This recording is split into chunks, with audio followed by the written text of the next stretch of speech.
Mais um café com sêmio na base da Coca-Cola.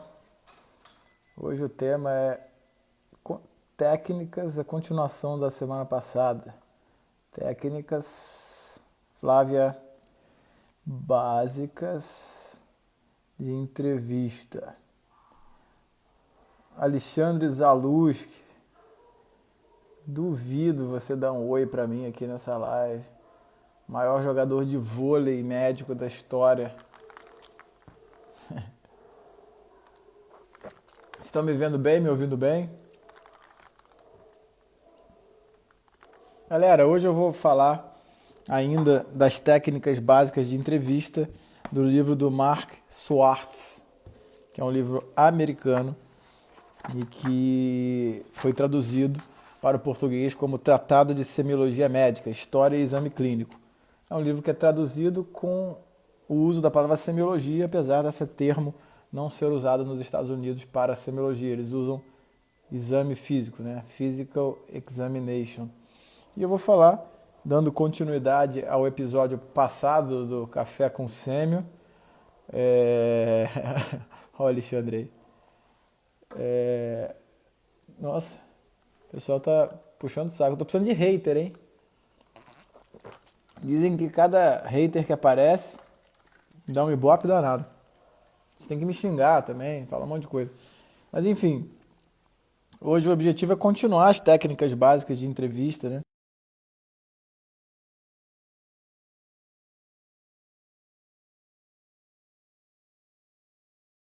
A anamnese bem sucedida, é suave e espontânea, era tudo que eu precisava para continuar tentando me desempacotar dos pacotes que a medicina nos coloca, né? Que você tem que ser um médico empacotado ali, que, enfim, perde aquela espontaneidade, aquela suavidade e torna aquela entrevista apenas um monólogo técnico envolto em palavras que ninguém entende. Então, esse tipo de livro, ele me ajuda muito a tentar, a confirmar algumas coisas que eu sempre venho pensando, né? Eu já falei sobre o questionamento, as questões abertas, questões dirigidas. Quem não assistiu, vai no...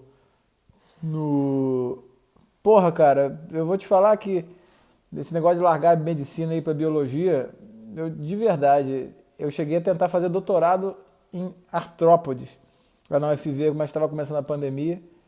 Mas eu gosto pra caramba de biologia, cara. Se eu ficar só mexendo com o Instagram e de blogueiro isso me sustentar, eu com certeza vou me dedicar mais aos insetos. Então eu já nem sei o que eu estava falando, mas eu já falei um pouco então. Enfim, essa técnicas básicas da entrevista, o primeiro episódio tá no podcast, que tá no Spotify, é só colocar Café com Sêmio, e tá no IGTV também. E hoje, para continuar, eu quero falar um pouco sobre técnicas de reflexão, empatia, tá? E reafirmação. São 3 tipos de técnicas. Reflexão, empatia e reafirmação. Eu quero falar um pouquinho delas para vocês. Eu entrei em contato com o pessoal da entomologia mesmo, cara. Lá tem um museu muito bacana, né? Grande Eric. Então, ao Fernando aí, me deu a honra de discutir um caso clínico com ele semana passada. Mas enfim, então eu vou falar de 3 pontos que o Schwartz traz dentro do capítulo de técnicas básicas de entrevista. Reflexão, reafirmação e empatia. Olha que interessante o que é, dentro do contexto de uma entrevista clínica, a reflexão. A reflexão é uma resposta que espelha ou ecoa o que tem sido expressado pelo paciente. O tom de voz é importante na reflexão, a entonação das palavras pode indicar significados completamente diferentes. Tá? Então, ele fala que a entonação é importante e que a reflexão é uma maneira de tentar ecoar na cabeça do paciente uma afirmação dele. E ele dá um exemplo, o paciente falando, abre aspas, eu estou tão doente que não tenho trabalhado desde outubro de 2015. Tá? E o médico fala, não tem trabalhado desde 2015? Tá? Olha a diferença que é você colocar, não tem trabalhado desde 2015, a ênfase em 2015. tá? E não no trabalhado. Aí ele explica. Neste exemplo, a ênfase deve estar no 2015. Isso solicita que o paciente descreva as condições que não lhe permitiram trabalhar. Se a ênfase for colocada incorretamente sobre trabalhado, o entrevistador coloca imediatamente o paciente na defensiva, implicando: o que você fez com o seu tempo? Apesar de, frequentemente, muito útil... Não, desculpa. Se a ênfase for colocada incorretamente sobre trabalhado, o entrevistador coloca imediatamente o paciente na defensiva, como se ele não quisesse trabalhar, como se ele tivesse ficado sem trabalhar. Isso pode ser um problema. Aí ele fala: apesar de, frequentemente, muito útil, a reflexão pode comprometer o progresso da anamnese se usada inapropriadamente. Ou seja, a reflexão é um tipo de técnica de entrevista absolutamente rebuscado. Tá? Não é algo simples, é algo que tem que ser usado cirurgicamente, milimetricamente, de maneira que a ênfase seja colocada no ponto certo e que você desperte no paciente a sensação adequada. No caso desse exemplo, né, um paciente que tem uma queixa que o impede de trabalhar desde 2015, é importante que ele te explique todas as circunstâncias que o impediram de trabalhar. Se você, por um acaso, se expressar de uma forma inadequada e você dá a entender que você está achando estranho o paciente não estar trabalhando, ele pode interpretar que você não está valorizando a queixa dele e a sua anamnese, a sua entrevista clínica pode ir pro ralo. Entendeu a diferença? Então, esse tipo de técnica, na verdade, ele é aprendido não de forma analítica, como eu estou fazendo. A gente acaba aprendendo isso no dia a dia, a gente acaba aprendendo isso vendo os pacientes mesmo, mas é uma técnica muito interessante a reflexão, porque se você consegue ecoar a frase do paciente, o ponto que ele quis dizer na cabeça dele, ele vai te falar todos os elementos envolvidos naquele ponto específico, né? Então olha a diferença. O paciente fala: eu estou tão doente que não tenho trabalhado desde outubro de 2015. E você fala: não tem trabalhado desde 2015? Tá? Aí, de alguma maneira, se você coloca o tom para o tempo que ele está sem trabalhar, ele vai te explicar as circunstâncias. Se você dá a entender que está achando estranho ele não estar trabalhando e despertar nele uma sensação de que ele... Voltei. Ou que você desperta nele uma sensação que você acredita que ele não tem motivo para não trabalhar, você perde ali a oportunidade de estabelecer uma relação boa, uma relação com o seu paciente. Uma outra técnica...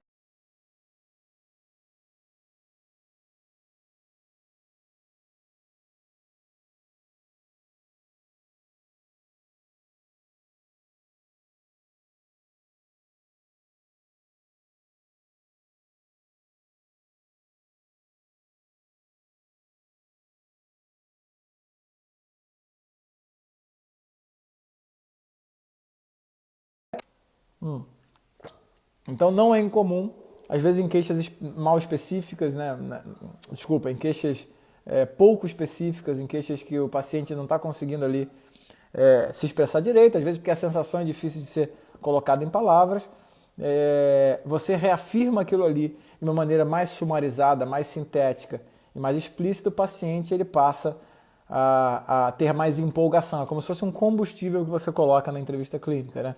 E ele fala que a reafirmação é uma resposta que transmite ao paciente que o entrevistador entendeu o que foi dito. Isso é fundamental na entrevista clínica. Em determinados momentos, quando aquela história ganha corpo, quando aquela história fica mais densa, você parar e reafirmar aquilo de forma sumária para que o paciente fale: porra, o médico está entendendo. É só um detalhe aqui que o Fernando fez uma resposta, né? Estou aprendendo com o curso de uma ex-staff e ídolo que hoje eu vi algo que acho que faz sentido. Quais são as 3 perguntas essenciais da entrevista? Quem é, de onde vem e que almeja? Exatamente, cara. Quem é, de onde vem e qual foi, que ele quer ali são as perguntas principais da entrevista clínica, né? Eu falo disso num podcast também. Então a reafirmação, ela é parte da entrevista clínica, é a parte da entrevista clínica onde você restabelece, você se reconecta com o paciente, mostrando para ele que você entendeu. E ele fala também: pode também indicar que o entrevistador aprova alguma coisa que o paciente fez ou pensou. Pode ser uma poderosa ferramenta, porém uma falsa reafirmação pode ser devastadora. Ou seja, se você que tem essa ferramenta da reafirmação, né, que é repetir para o paciente de forma sumária o que ele disse. Se você, por um acaso, faz uma reafirmação que não é o que ele disse, ele também vai desanimar com a história, falar, pô, esse cara não está entendendo o que eu estou falando. Né? Então essas ferramentas que eu falei da reflexão, da reafirmação, se usadas de forma correta, o que demanda tempo e expertise, são uma baita ferramenta para você colocar ênfase em determinado ponto da história, para ele te explicar o que aconteceu. E a reafirmação também mostra que você consegue sumarizar aquela história, que você está entendendo o que está acontecendo, e você dá um combustível novo para aquele paciente contar a história. E se você fizer isso de forma errada, também pode ser um problema. Olha o exemplo que ele dá de reafirmação aqui. Abre aspas. Que maravilhoso! Eu estou encantado que você tenha começado o programa de reabilitação do hospital. Outra. Pô, você está melhorando significativamente, né? Ou seja, o uso da reafirmação é particularmente um socorro quando o paciente parece incomodado, aborrecido, assustado, desanimado com aquilo ali, né? Então, às vezes, você consegue dar também ênfase a um ponto sumário daquela história e você consegue mostrar que você entendeu o que está acontecendo. Hoje eu tive um exemplo bom disso, né? No meu ambulatório da UFV, uma paciente que tinha uma dor abdominal crônica, mal definida, provavelmente dispéptica, provavelmente associada a uma gastrite, ela perdeu 4 quilos. Ela foi de 94 para 90. E ela pesou lá no consultório, e eu falei, ela contou a história toda, e eu falei, olha, caramba, ela me mostrou o plano alimentar dela, eu falei, caramba, você conseguiu emagrecer. Ou seja, tudo aquilo que aconteceu, ela já é minha paciente há algum tempo, ela com dor abdominal, procurou atenção médica, no final ela me conta a história do que ela estava sentindo, que a dor abdominal dela melhorou um pouquinho, e a reafirmação daquilo tudo é, nossa, a senhora conseguiu emagrecer. Olha que interessante você falar que ela conseguiu, né? Parabéns, a senhora conseguiu emagrecer. Não é a senhora emagreceu, a senhora perdeu peso. Não, a senhora conseguiu emagrecer. Ou seja, ela fez algo que não é fácil, ela conseguiu. Esse tipo de ferramenta é sensacional. Tá? E a última ferramenta de hoje, que é a empatia, né? E aí a empatia tem uma confusão danada dentro da medicina, porque o médico de hoje em dia ele tem a mania de achar que a empatia é se colocar no lugar do outro. Isso é muito perigoso, porque você se colocar no lugar do outro pode ser ali um movimento narcísico, onde você se coloca numa posição onde você tomaria as melhores decisões no lugar do outro. E isso é um problema grande, porque você pode começar a ser aquela pessoa que fala, no lugar dele eu faria isso, no lugar dela eu faria aquilo. É claro que numa condição caricata e fora do ambiente de saúde, isso é mais evidente, é mais nítido. A gente se encaixa melhor nesses exemplos que eu estou dando, das formas, dos dias que eu e você olhamos para uma pessoa e pensamos, nossa, que pessoa sem noção. Como é que ela disse isso? Eu, no lugar dela, faria isso. A gente consegue se identificar com esse tipo de coisa porque é natural das pessoas. Agora, como que essa questão da interpretação da empatia como sendo se colocar no lugar do outro pode te atrapalhar ao invés de te ajudar, definindo a empatia dessa forma. Então, só para definir empatia, na verdade, não é se colocar no lugar do outro, é enxergar através do outro.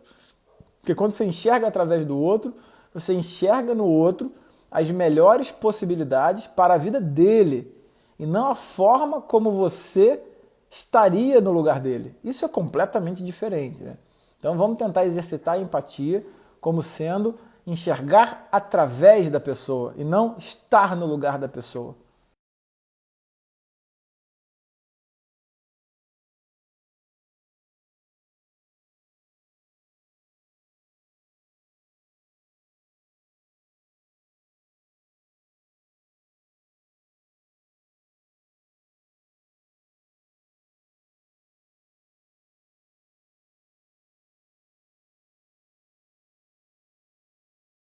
Começa a se frustrar com aquilo, a filha na hora do almoço só consegue ficar no celular, não conversa com a mãe, e aquilo cria um clima familiar ruim e a mãe fica triste com isso. Tá? Ao invés de você falar, ou de você pensar, não, se eu tivesse no lugar dessa mãe, eu não deixaria minha filha no celular, eu tiraria o celular dela. E aí você chega para uma mãe dessa numa consulta e fala, olha, ela tem que ficar sem o celular, ela tem que não sei o quê. Não, você não pode. Uma mãe não pode fazer isso. Não, a minha mãe não fez isso. O que você pode falar? Você pode falar o seguinte: eu estou certo que esse problema da sua filha tem provocado muita ansiedade em você. Tá? Isso é enxergar através da pessoa. Tá? Ao invés de você pensar numa solução mágica do que você faria no lugar, e quando a gente fala de adolescente com celular é simples, a gente acha que é o seguinte: só tirar o celular da mão. Porque na minha época o meu pai pegaria meu celular e jogava no vaso sanitário, jogaria no vaso sanitário, né? E a gente começa a colocar essas coisas. Por exemplo, uma separação, uma briga com um amigo, né? Uma pessoa que de repente teve uma briga com uma pessoa querida, por um motivo que evidentemente foi ela que causou, e você fica, enfim, tentando se colocar no lugar dela, dizendo que ela não deveria ter feito aquilo ou aquilo, e naquele momento talvez você precise dizer o seguinte: olha, é impressionante como que essa situação te fez mal. Dá para perceber que você está sofrendo muito com isso. E aí, a partir daí, enxergar através da pessoa e tentar oferecer uma solução em conjunto, que muitas vezes não é a solução que vem do fato de você se colocar no lugar do outro. No lugar dele eu faria isso, eu faria aquilo. Isso é um grande problema, né? Frases que dão a entender que você está enxergando através da pessoa. Estou certo que o problema da sua filha tem provocado muita ansiedade. A morte de alguém tão próximo realmente é difícil de suportar. Eu imagino que isso tenha sido um problema para você. Tá? Você deve estar muito, muito triste. Eu sei que não é fácil para você. Tá?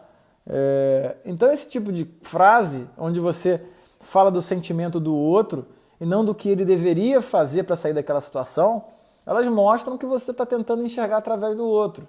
E muitas vezes um paciente que chega com sofrimento, ainda que um sofrimento a princípio que pareça ser bobo para você, esse sofrimento ele pode ser muito grande para o cara.